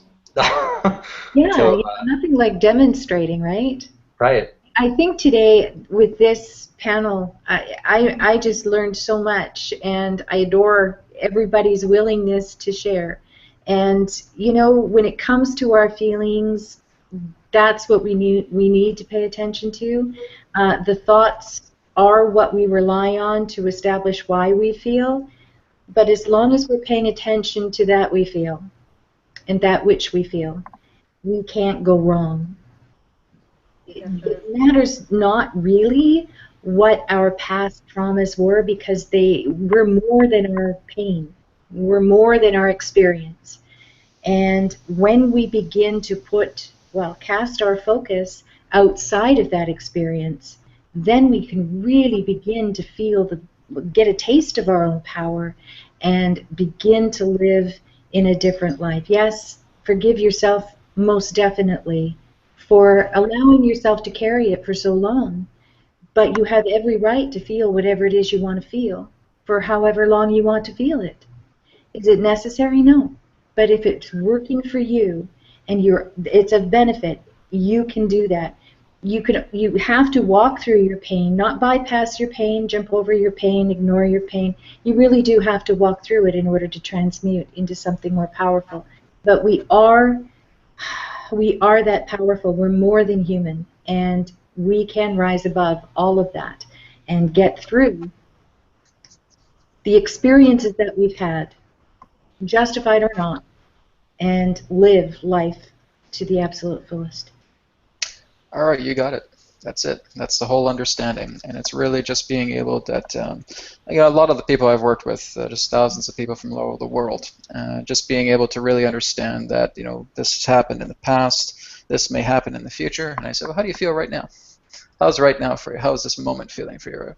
Oh, yeah, that's okay. It feels good. There's a good patience there, and I think that's really the whole idea, that we can certainly concern ourselves about the past and the future. Because again, we're playing with side effects, and we're not letting ourselves anchor right here and right now, and saying, I'm in the presence of a wonderful person that's listening to me. It's such a nice, beautiful, quiet environment. There's just peace radiating around me right now. I'm able to share myself. Someone is being able to listen to me. That feels great. And the only time you're ever going to be particularly empowered is when you're here and now. That's right. Beautifully said. I agree. That was me nodding my head. I'll tap into you psychically, and I'll know exactly when you're moving your head, right? Does anyone else want to add anything? I mean, obviously we could wrap up right now, or we could have other things said. It's up to everyone here.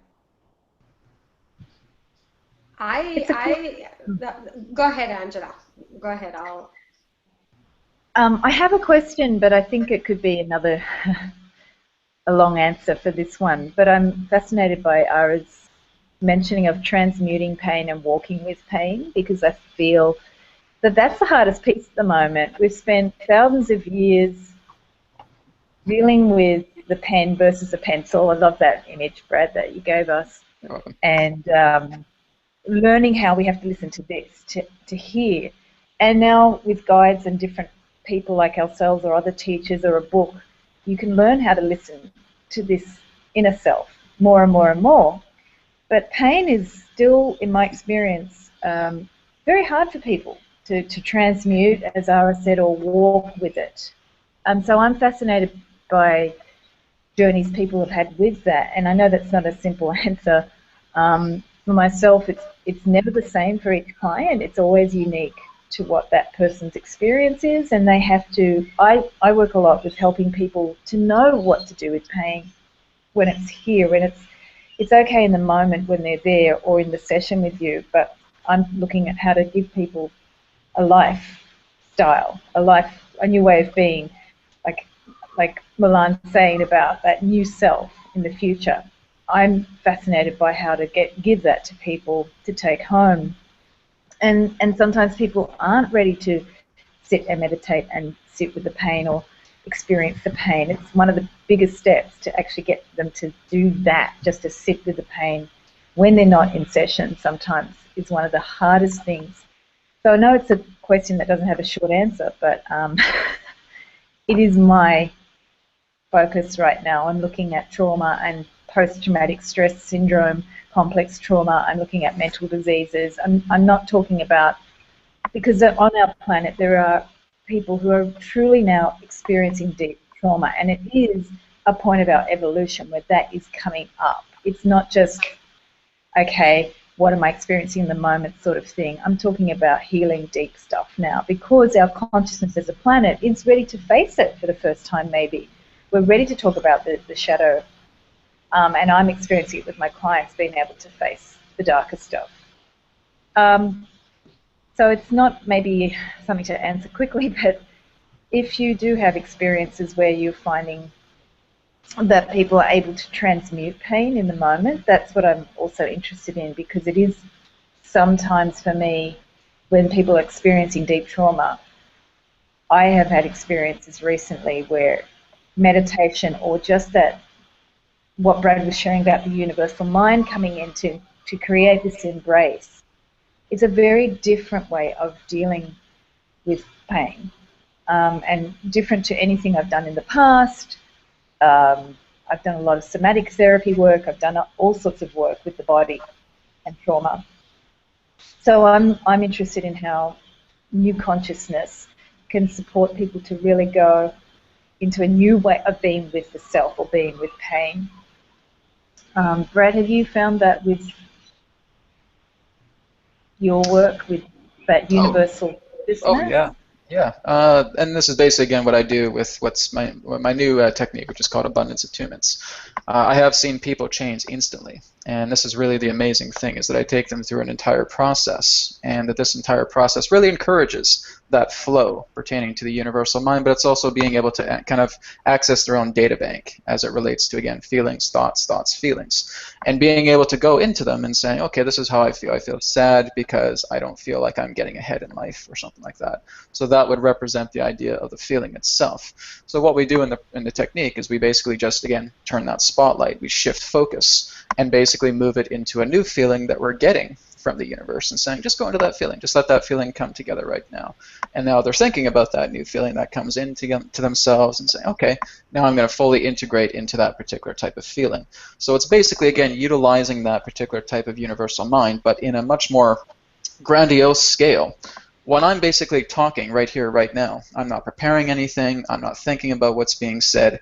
Everything that's coming through is just basically natural flow. And so flow itself even bypasses thought. It's just coming into the point where you're in a state of stillness. I guess the closest thing I could approximate it to would be like being in a Zen meditative state while you're having conversation. This is referred to as conversational meditation, or meditation is conversation.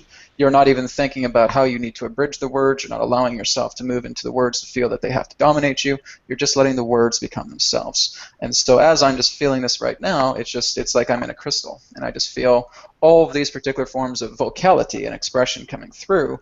And when a lot of people have brought up topics, because I do channeling as well too, and being able to go into that state, so much information comes through, and the self, my personality construct is, oh my god, this is cool. I'm just looking at this in the background, and I'm being amazed by what can be shared, right? So you're basically just going to get into the state of such a universal evolution that you're going to be amazed about what you bring out through expression when you stop thinking about it. When you just let your feelings be open, you let your thoughts be open, you just let this big gigantic vortex come together within yourself. It's basically what, a lot of people who may have heard of Abraham Hicks as getting into the vortex. Being able to not feel that thoughts are basically trying to say, oh, you need to say this, you need to put that together, etc., etc. You're just so much in your vortex, you're just so much in your center that the universe can now flow through you. And who is it that's bringing this information through? The universe. The universe is bringing the aspect through. There's still you as a self, as a conduit, as a vessel that's coming through, and now the universal mind is sharing all this profound information, something that you may not have learned in school, something you may not have learned from your parents, from your family, from your loved ones. All of this is just coming together beyond books, beyond systematic approach. It's basically being unconventionally conventional, or conventionally unconventional. So it's basically playing together with paradox, that you are the finite boundary that represents yourself, but everything that's flowing through you is the infinite. And so infinite intelligence, or intelligent infinity, is basically how I would refer to it. It's a fun little thing, and I've been doing this now for 7 years, and I'm just sitting back and enjoying myself. I'll just let myself say whatever needs to come through. That's great. I don't prepare things. I used to. I used to do like a lot of organization and preparation, but getting more into this, I just, okay, what's on the agenda today? Nothing. Oh, great. I'm just going to go exactly where the current takes me. Great. And it turns out to be a wonderful day. So it's being able to notice that, there's nothing wrong with organization. Organization can be fantastic. And there's nothing wrong with spontaneity as well, too. So why not be spontaneously organized or organized spontaneity? So I kind of play with that level of paradox as it comes to universal mind to conscious mind to universal mind. It all just flows together. Mm. Yeah, can I add to that a little bit? Yeah, go for it. Okay. First of all, I love that Brad, you just flow, and I can feel that,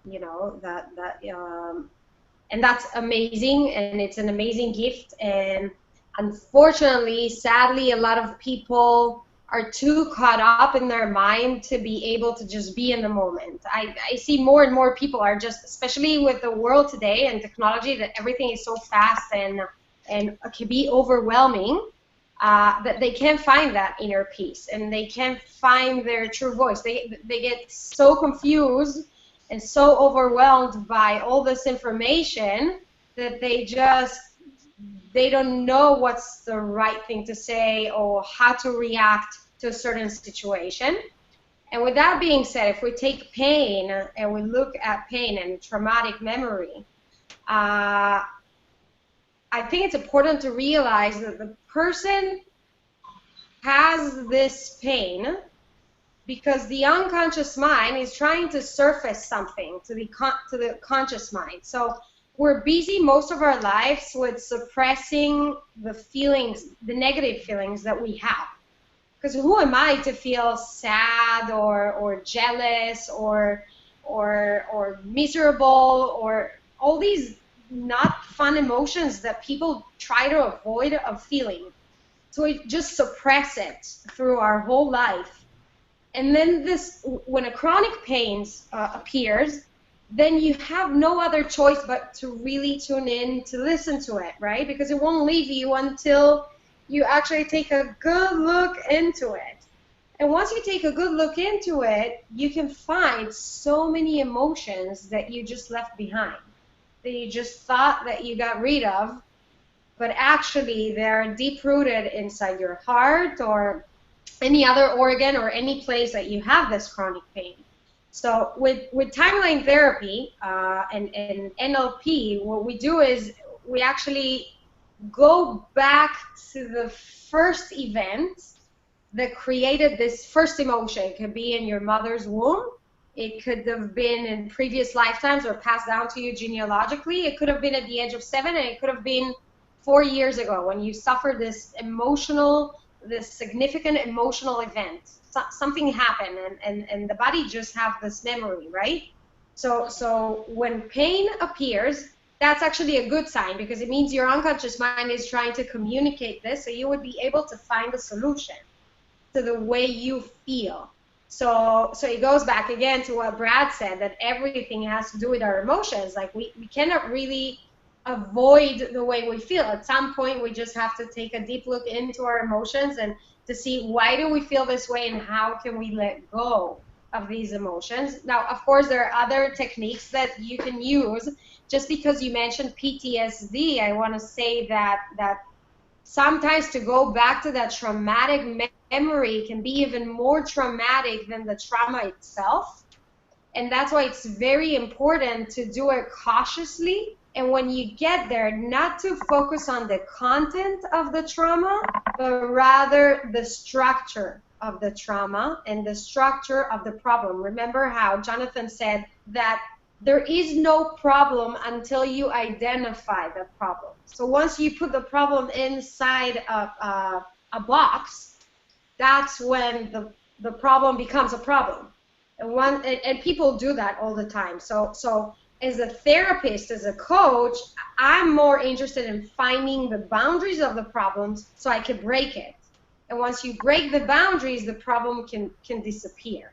So instead of going back into the trauma and feeling those feelings again, you just find the boundaries of it, and then you can break free of it. And just one little thing about pain, because I'm fascinated and seeing the changes, like Brad said, like he sees it instantly, that when you acknowledge the way you feel, and try this, don't believe me, don't take my word for it, try it yourself. Next time you have pain, just tell yourself, I feel angry, or whatever you feel at that moment. And then you tell yourself, and now I feel, and you just let it flow, like Brad said, like it's in the moment and just let things flow.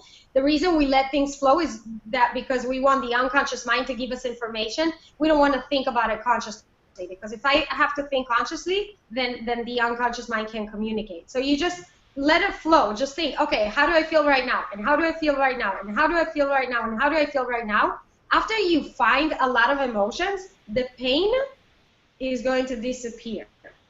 And the reason is because the conscious mind the unconscious mind realizes that there is someone out there that's listening. That someone's out there that's listening to that deep, deep, deep thing inside, and it had no choice but to pay attention now.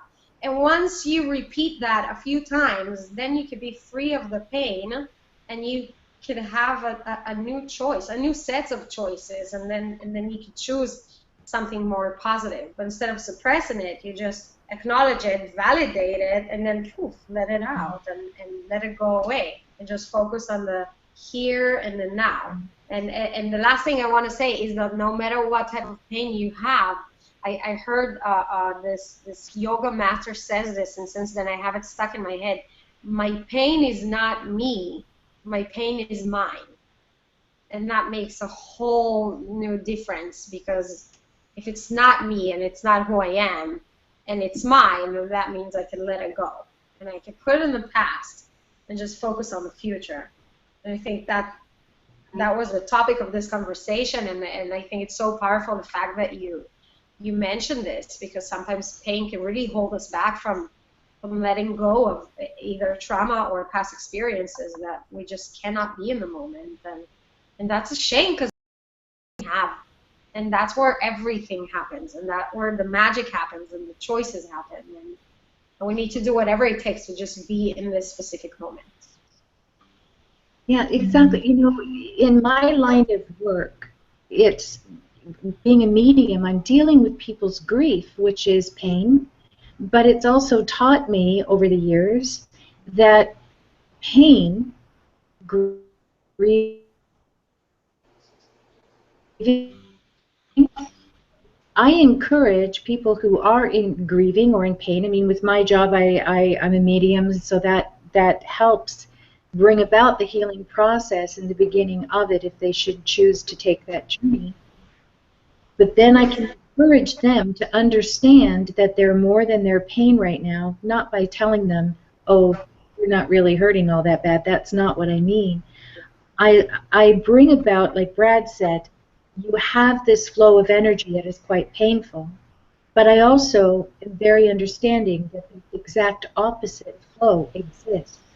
And so I speak to them in terms of where they want to be and encourage them to walk towards it. They don't have to jump in it. They couldn't jump into that vortex if they wanted to in the moment, but at least to let them know it's there. And that helps soothe the resistance that they're feeling, understand more about what is occurring. And to me, of course, there is no death, right? I never use the word unless it's to say it's transition. That's what it is. And so once they begin to have an understanding, then the true healing begins. And the rest of the work is to encourage them towards the polar opposite of what their experience has been. Some people run towards that. Some people crawl towards that. And some people allow their pain to define them. And that's okay. That's okay. If that's their choice, all choices have to be fine. Source energy never says, oops, didn't mean to do that, right? So everything is allowed. Everything is okay. All is well. And as long as they begin that understanding process and allow the healing or claim the healing and walk towards that polar opposite, things begin to turn around for them. So I know that the pain that we're all talking about, the pain that I deal with my clients is a little bit different, but I still have the opportunity to work with childhood traumas with my clients, because when they go through the grieving process, it tends to open up their grief in a lot of areas. And again, that's just resistance. And we're always pocketing that, and it always gets triggered by one main event, typically. I would like to very quickly respond to what's been said here, and then obviously we'll wrap this up. And I'll let everyone respond to me if they really want to, because I don't want to just like be the last one who speaks just because. But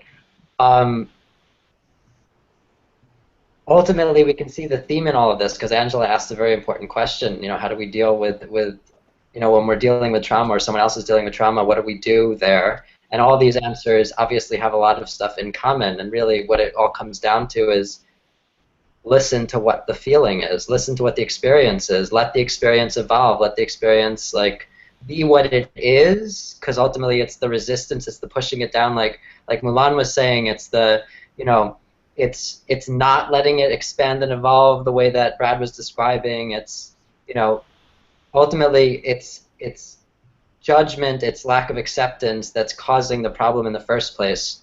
And if we were to listen to what the experience actually is, I would describe it as our creation speaking, and it wants to be heard.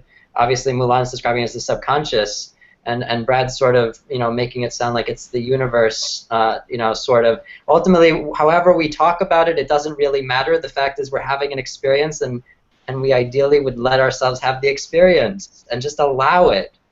And if we allow the experience, then the experience evolves, because when we hear what it's saying, then it turns into something else, because we've already heard that message. It doesn't have to keep repeating that message anymore. We can hear the next message, and then as Brad was describing, then it evolves, and then we end up with another feeling, and another feeling, and another feeling. And so ultimately, when we just let the feelings be what they are, let the experience be what it is, let the thoughts be what they are, let the feelings be what they are, let the desires be what they are, just what am I experiencing right now? But it's primarily focusing on the feeling, because that's where it all sort of, like, that's where we have our primary like focus of what the experience is. What is it? Let's just experience it. Let's be with it, and then let it. Once we've heard it, it will change into another one, and another one, and another one. And I would add that ultimately we can add into that process that we're actually, you know, apologizing for the feeling that we've in some way caused it to ourselves, only because no one can make us feel something that we're not. And so if we're having that experience, that rather than seeing it as a subconscious, that we actually see it as, again, that it's not us, like Ara was saying, it's not us, that like Mulan was saying, it's not us, and the idea that the pain is not me, the pain is mine, that ultimately that we can say, okay, I'm experiencing this, I'm hearing this, as though someone's talking to me, and I'm going to hear it. And then obviously we would treat our clients the same way. But ultimately we ideally would start where we're doing that for ourselves, and then obviously that everyone starts where they're doing that for themselves, and then we can actually be that for other people, and we can actually be present to them. We can just listen to what's being said and validate what's being said, and, you know, I'm sorry that you're experiencing this. And obviously to ourselves, I'm sorry that you're experiencing this. I'm sorry that I've made you experience this. I'm sorry I've made you feel this.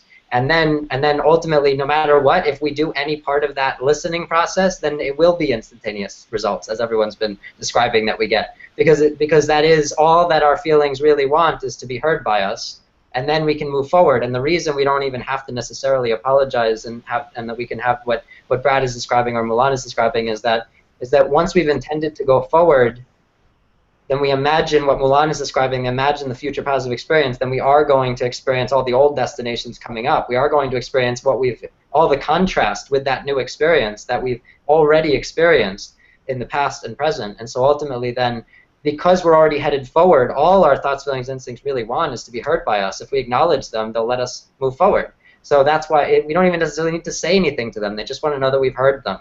And once we've heard them, then the results are instantaneous, because now we're moving forward, and that's why things seem to get worse before they get better, because we imagine this great new experience in the future, and then we get all this contrast, like, well, this is what it used to be like, this is what it's been like, and then we hear it, and if we just hear it, then we'll get the next message, and the next message, and the next message, and each one will be done because we've already heard it, and then we move on, and we can actually step into that new experience that we've created for ourselves. So if anyone wants to quickly respond to that, I feel like in some way that's sort of like summarize what you're all saying, because that ideally we would listen. That when it all comes down to it, when we're boiling it down, growth and expansion, letting go of the past and moving forward, that the key is listen to the experiences that we're having, that we've been having, let that speak, listen with acceptance, just allow it, and then it'll transform and evolve, and we'll hear each next message, and then we'll get to where we're going, as opposed to resisting that message, and then we hold ourselves back. Well, all I can say is that I love all of you guys. You guys are great catalysts, reflections of myself, and you're basically all exactly where you need to be, right? And that's the most important thing, is just realizing that, we'll have agreements and we'll have disagreements. And again, that's what makes the life spicy. That's what brings us into the idea of being able to look more deeply into ourselves and saying, I got this perspective, and now there's a new perspective, and now I'll look to see how they meld and blend together. So it's just all about the idea of really being able to learn to love. And that's really why we're here on this planet. We're here to see all the expressions of ourselves that come in the most unique ways possible. And just being able to accept those unique aspects of ourselves, whether we agree or disagree with philosophy. It doesn't matter, because we're more than philosophy. We're more than agreement. We're more than debate. So it's being able to look into the idea of saying that everybody else is just part of how I already feel about the completion of myself. And that's all that matters. That's what is. Perfect. I also want to say I want to thank you very, very much for this opportunity to meet all of you. And I think together, with the collective consciousness, this you call it the quantum consciousness, we can actually change the world and make this place a better place by just spreading some positive energy and different perceptions. And what you said, Brad, is like, it's about loving each other more and spending more time in that positive zone rather than the negative zone. And I want to thank you all so much, the people who listen and all of you. And I learned something new, so I'm pretty sure all of us did. And hopefully we could do this again. Thank you. Mulan, your room got really dark. I know. The sun sets right now. It's 8 p.m. in Florida, and my light is off. I need to go turn it on, but I figured I'm gonna wait till. Well, that's just showcasing your feminine energy at the nighttime. That's good. That's how the universe works. Yeah. Yeah.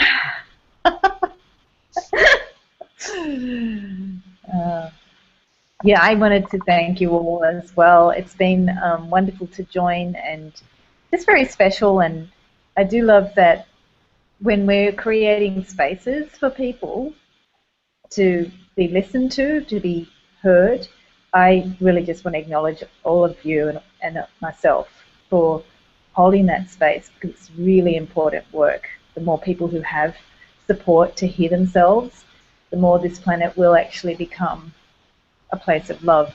Thank you. Thank you, Jonathan, for having this opportunity for us as well. Yeah, thank you for that acknowledgement. I mean, I'm going to let Ara say what she wants to say as well, but thank you so much for that acknowledgement. I appreciate it.